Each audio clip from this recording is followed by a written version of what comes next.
Hello, everybody, and welcome back to ABM Answered. Today, I'm joined by Ali Miller, VP of Mid-Market Sales at ContentSquare. Ali, thank you very much for joining. No problem. Pleasure to be here. So, Ali, before we jump into some of the questions that I've kind of put together for us to run through today, I would love to hear a tiny bit more about you. Obviously, ContentSquare, public knowledge, acquired Hotjar, which is where you were at.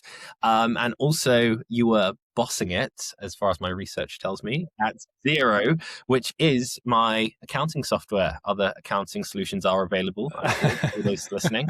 Like to hear it. But yeah, what's your story, Ali? How have you ended up in the dark world? Well, that's right. I've been in sales ever since I graduated from university. Fell into it like most people, but somehow managed to do well. And yeah, look, my leadership career really starts from Zero. As you said, the online accounting software. I joined at a really advantageous time in 2014, where the sort of cloud accounting boom was going, and led the direct sales teams there for a few years. Did really well out of it, and then went into a global role and was looking after managers across the globe.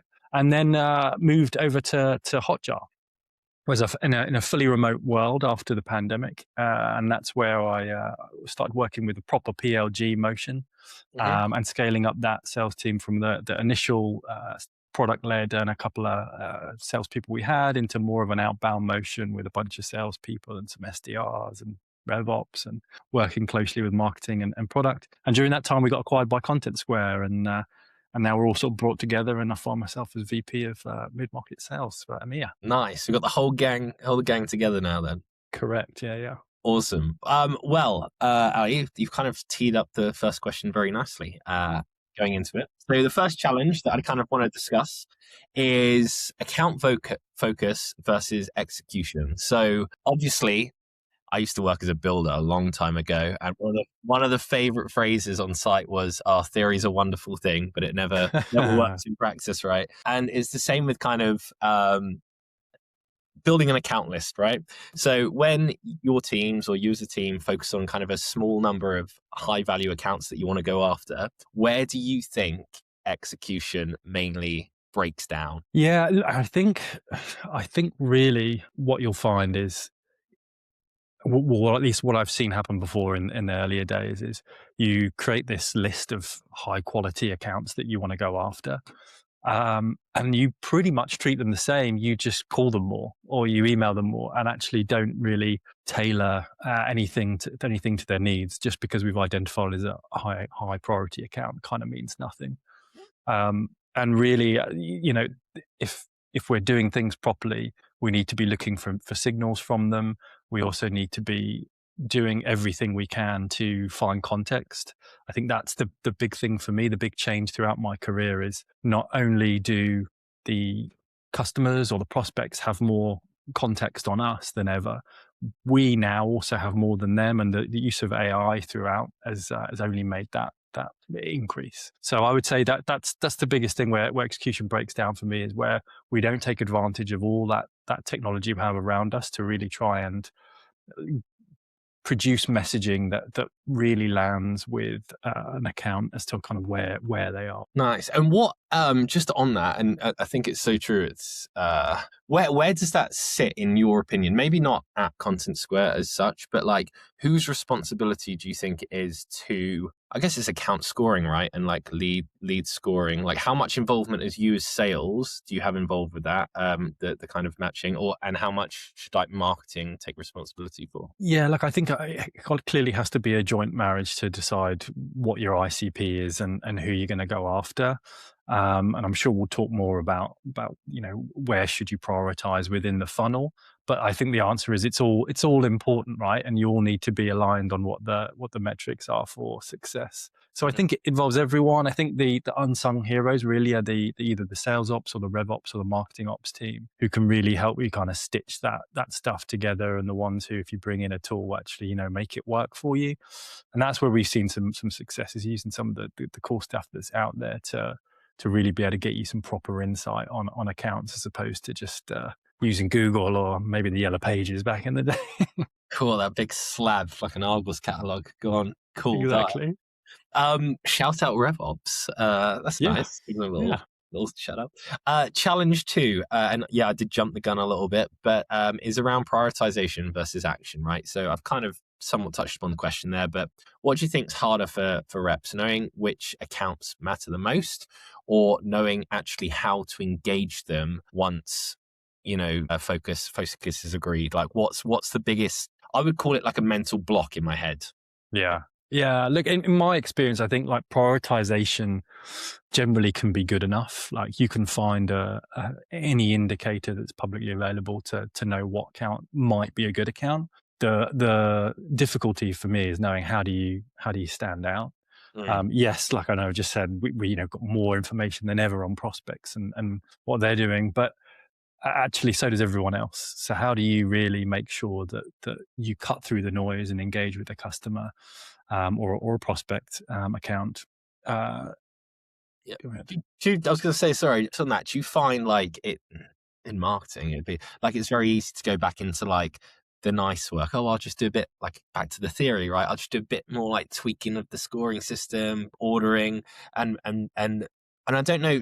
Some of the people I've been speaking to recently have been in the game like 20, 25 years, and they've got their opinions on generational Yeah. of sales, right? Yeah. Like Yeah. the old boys wanting to pick Yeah. up Yeah. well, and then like the younger generation. I don't know if you can comment on that, but like, yeah, do they revert back to? Yeah, I think there's a tendency, right, to think of sales as really trying to get to people at the right place at the right time and offer them something that they maybe didn't even know they needed. I think now more than ever, people are very aware of what's out there. So it's less about that. AI can tell you all you need to know about a product. So a salesperson cannot simply tell you, how fast it goes or how much horsepower it goes. If we go and rag on car salesmen as we always do, but the features and benefits kind of don't really cut it anymore. It's much more about how do we make a customer or an account or a prospect feel confident that our solution is the one they should go with beyond everybody else. Mm, And that's, a mixture of return on investment. It's about de-risking anything around that investment that could happen. And it's for me, the priority and buzzword is confidence. It's all about making sure customers have confidence in your solution that it's going to actually do what it says it does, and it's going to solve that positive business outcome that they want to achieve. yeah, it's like a McDonald's, right? It's not promising the world, but hey, they hit expectations every time, and that's why people. Right. Hopefully, you don't feel terrible afterwards when speaking to one of my salespeople. That is so true. Yeah, Yeah, yeah. 10 years ago, I could smash one. Now, yeah. Now, not so much. Yeah. Right, challenge three is smashing this, Ali. Well, we kind of talked about it stalling, but like complex account deals, obviously more people involved than ever on complex multi-stakeholder deals. What do you think reps struggle with the most? Is it, and again, I don't know if you can talk about your internal systems. If not, don't worry. But it's like, do you have that buying group mapped out? Is it like the multi-threading aspect? Is it finding the real driver, the champion? Like, is it keeping momentum over time? Yeah, well, look, I think it's a combination of all of them, and I think that materializes itself in that momentum. Momentum is like the silent killer in your deals. And I've often said I've been lucky enough to work for some really good products, and generally it's not the competition that kills you; it's like inertia that kills you. Is just momentum completely dying and people deciding not to do something. So that to me is really where you need to have some way to cut through the complexity to keep momentum in the deal. And for me, it really starts with when you engage an account, you want to engage them around what's the positive business outcome they want to achieve. Is it a reduction in like pain, or is it an opportunity they want to take advantage of by implementing your solution? Therefore, you want to make sure that everything you do drives the customer towards that positive business outcome. I think if you tell a lot of sales reps, like, where are you with this deal? They'll tell you, I'm hoping for a February close. But if you ask the customer, I don't think the customer's going to tell you they're hoping for a February close because they don't care about the rep's commission. So what we should really be looking for is we're hoping that the customer is going to realize the actualization of this piece of software or this product by X. That's what we should really be doing, is just focusing on the customer and what they're trying to achieve. And if we do that, that's a much better way to keep momentum in your deals rather than, hey, I'll give you a discount because I need you to close in February. Yeah, I've never really liked discounting. That's really helped speed anything up. Just offer me the phone contracts are the worst, right? Just offer me the best. Yeah. Anyway, I've got a follow-on question to that, but it actually rolls quite nicely into the kind of the way the questions landed in itself, which is the next challenge is around cross-team support. So, like from your perspective, the original question was how to marketing enablement unintentionally make life harder for sales and reps, on the topic of momentum, but also off the back of that question you've just answered, what do they do well? Like, how are there any specific assets and things that help sales teams close deals? Yeah, absolutely. I think marketing can often come with that more of a big picture clarity as to why our prospects and customers and accounts really should look at the solution, or should be at least in the area of our solution and thinking about it. And that can often help like refine the pitches and what we're actually going to our customers with. I think where things break down is normally it's with the best of intentions, but I often talk about communication and information are just not the same thing. And sometimes your enablement or your marketing, all of a sudden it just becomes information, and suddenly there's just all this information that I can rattle off. And it, like, if you're a salesperson, it's like doing a demo too. Don't just do a demo that rattles off everything. Actually, we need to understand, like, what is it we are pitching, how are we going to try and cut through the noise. So if I'm doing a demo, I'm only going to demo those things that are really important for my customer, my client, or my account, to try and get those positive business outcomes. So that to me is, it's like, make sure everything that is delivered is about communication and how we communicate both internally and externally to achieve something, as opposed to just here's some information about what we have an AI agent now. It's great. So does everybody else. Yeah, sure. So yeah, it's kind of a flip on its head, isn't it? Of, well, the example that comes to my mind is I've seen like some high value account deals, like battle cards being generated, Yeah, and like you don't want to read a 2,000 word report. If it's worth correct. like Yeah, 100 mil or something, great. But it's yeah, like, what are the three things, or like the one thing yeah, you want to leave them with yeah, that's kind of get the thing going. yeah. So yeah, okay, you've answered that from both frames of mind. I like that a lot. Challenge 5.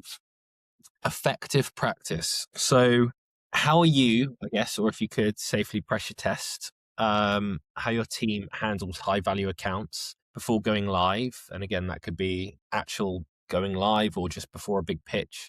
What would you want them to like practice first? And I guess also like how do you prepare and help your team practice? And maybe on that battle cards thing, you do have battle cards prepared. I don't know. Yeah, look, I think it's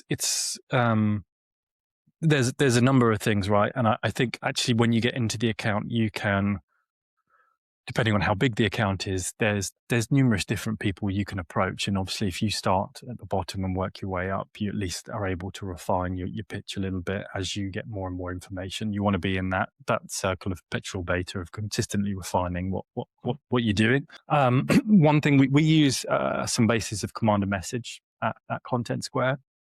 And the one thing they tell you to go through is the mantra, which can be gone through both like internally and externally with the customer. But the mantra really is like going through this value-based conversation of what are the before scenarios and the pain that the client might be experiencing, what are the positive business outcomes they might want to achieve. And then we really go through how do we create some required capabilities that then produce a set of metrics that need to happen. And then how do we do it? How do we do it better? That's like just the whole framework. So making sure that my reps really understand that, and that's how we're going to get the best information we need from the account. That's what I like to see, is just make sure they're sharp in that sort of area. Maybe that's more for when we actually get into the account. But that's the thing that sort of sprung to mind for me. It was just like this audible ready, they call it, which is a very American phrase, sort of audible readiness of being able to talk about people's problems or opportunities in a structured way. Nice. And do you, as a team, like, so I actually went to an SDR event last 2 weeks ago, which I mean, Are you focused more just on the sales close side? For the moment, yeah. I've had SDRs in the past, but yeah, for the But moment, it, just the, AEs. the Yeah, the sentiment was like, obviously frontline managers and people like yourself are very busy, and again, appreciate you for coming on here. But it's like, how do you? They almost were trying to cultivate some form of like peer-to-peer led, like role play kind of esque, like those mantras you talked about. It's yeah, like you actually know that they're going, like they're yeah. at the level. Yeah. Yeah, like the mantra is great because you know exactly what you're gonna say. You just kind of fill in the blanks. Mm. So it means you can do that stuff, really quickly. Whether that's with a frontline manager or your peer, that can really help with even you can work with a pre-sales team or someone like that, success person, just to really refine that down. So it doesn't have to be a manager, and sometimes actually I think the gold that you can really get comes from your peers because they're the ones who are in it every day. Back when I was an SDR, we definitely didn't have AI, and I mainly had a spreadsheet that I was like, and I had, I didn't even have a headset. I was on a phone. I think all my back problems come from like being on the phone like this, or maybe it's just because I'm old. But so I'll try and stay in touch as much as I can with what's going on. But nobody is more in touch than those people who are doing the role, and maybe your more senior SDRs who've been in it for a year or two.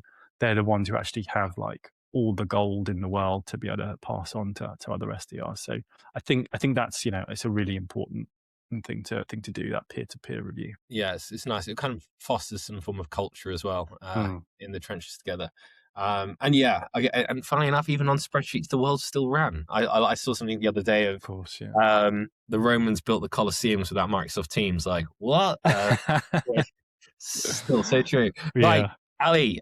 Three. We'll go quick fire because I'm conscious of time. These Okay. questions came in from previous guests. Yep. First up, we had Nadia Davis over at Caliber Mind. Quote: AI is taking over. What do you think about AI personalized outreach? The good, the bad, the ugly. Oh man, I look. AI is amazing for understanding those accounts, like for getting information. But I think we're at the point with AI where it's great to almost use it as your own assistant or your own collaborator. I think as soon as you start sounding like a robot, which means if you're using it, everyone else is using it. As soon as we start saying the same things, we just completely lose the advantage of having a salesperson. The people buy from people thing is a bit overdone in my opinion, but there is the truth to it in that, like I spoke before about confidence. The main thing we want is confidence, and there is a particular type of confidence you can only get from speaking to another human, because at least there's someone to go and blame if it goes wrong. So, in my opinion, like I think that the good things are you can get so much information to give people this message with context and real like deliverability in terms of what might be useful for someone at that moment in time. The bad for me is just if you then use that for the personalization, you're just doing what everybody else does, and all of a sudden you're sounding like Yeah, that you got to win in the margins with like unique data, I yeah. suppose. Um, it is tough though. I sent a message literally to my mate on LinkedIn, and he thought it was AI generated, and I'm like, oh, I'd like how it. You actually need like a class on how not to sound like a robot. I think Yeah. because getting to the point of you've got to be outrageous. I think at this Yeah, point. maybe, yeah, but the algorithm will catch up. So I guess we have to continually evolve. God, this is awful. Anyway, alas, question 7. Pierre van der Fiesten. I hope I haven't butchered your name, Pierre. Sorry. Over at Adobe, he asked if you could change one thing about how marketing and sales were working together today. What would it be? Great question.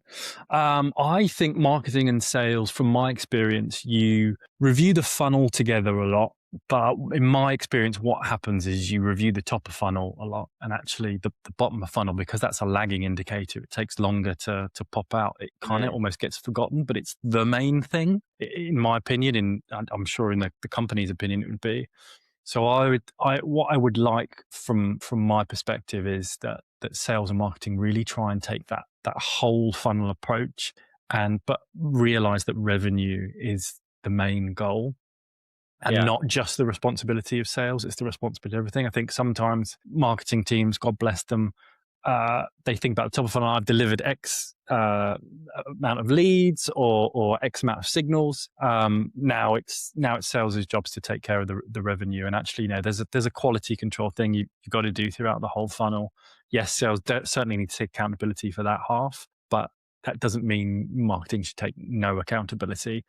And likewise for top of funnel, if we're disqualifying everything, yes, marketing needs to take some accountability, but so does sales if we're just disqualifying things unnecessarily. So Yeah, that pull the it back more there. holistic approach to the funnel, I guess. Maybe I've sat on the fence a bit. No, no, no. It's good. I also, having spoke to a lot of marketers, I feel like the best marketers have worked in, and I might be biased, in sales before because they have more of an understanding. Mm, I think as we go more bottom of the funnel, and obviously more marketing teams are trying to align to revenue because they haven't experienced the rush of trying to get a deal over the line or like throwing out the kitchen sink at it.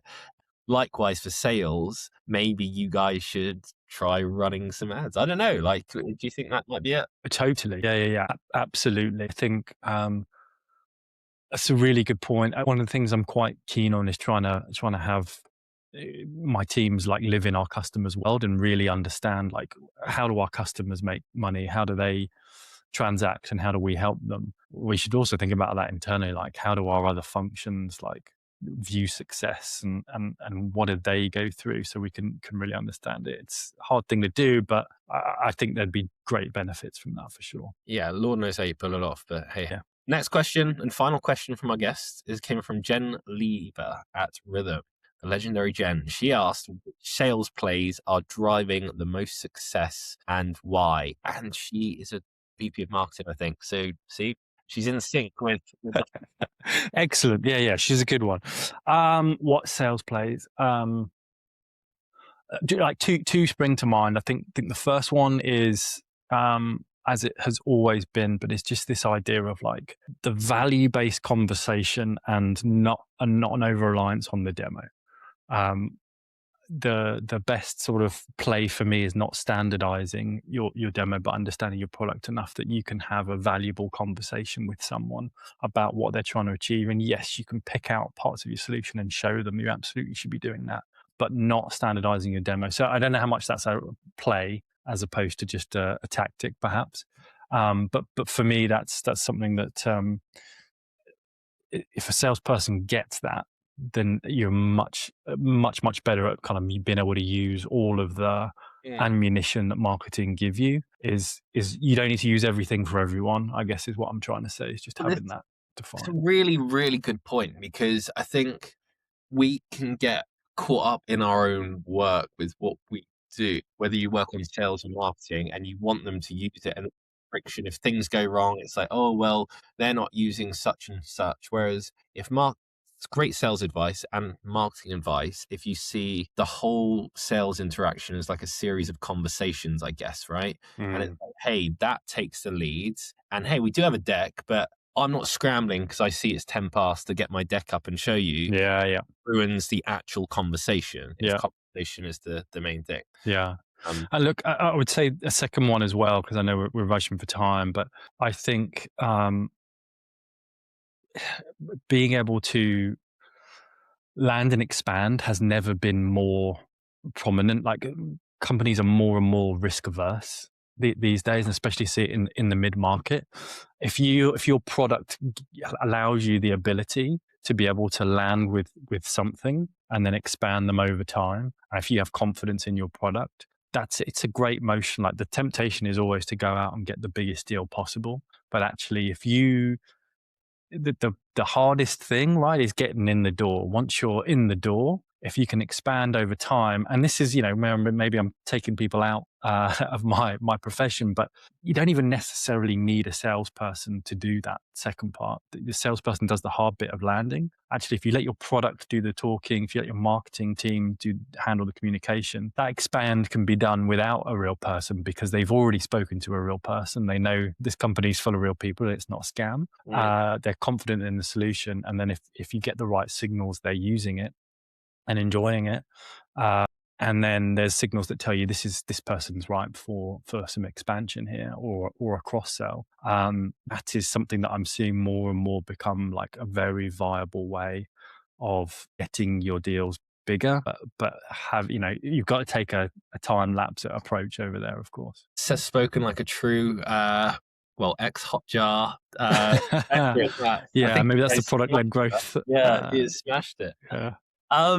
Just last super question, Ali. When you say mid market, what kind of just gives the viewers idea of like what's deal size roughly? Yeah, so I'm talking about companies who are around sort of about 100 employees to about 1,000 employees. But actually, my teams have a wide scope. We talk to SMBs and Yes. some sort of touching the edge of enterprise as well.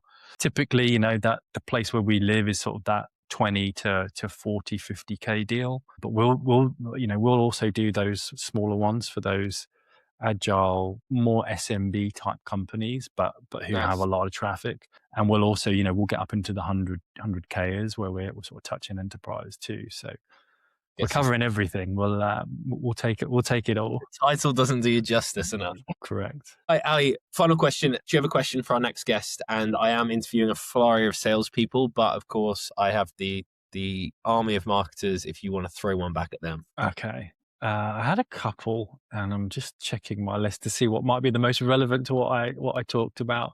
We We can talked. handle a couple. Yeah. Okay.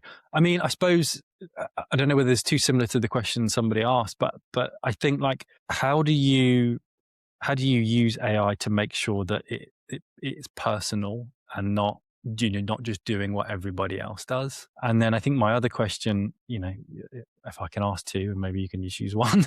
But another question I really have is we talked about signals a lot, and there are all different types of signals. If you're product led, like Hotjar, you can get signals from product usage from your free trial. If you're going pure, outbound account based, then there are those external signals, funding, whatever. I'm just interested to know, like, what signals do people rely on that they find most useful to tell you that an account is ready to be spoken to?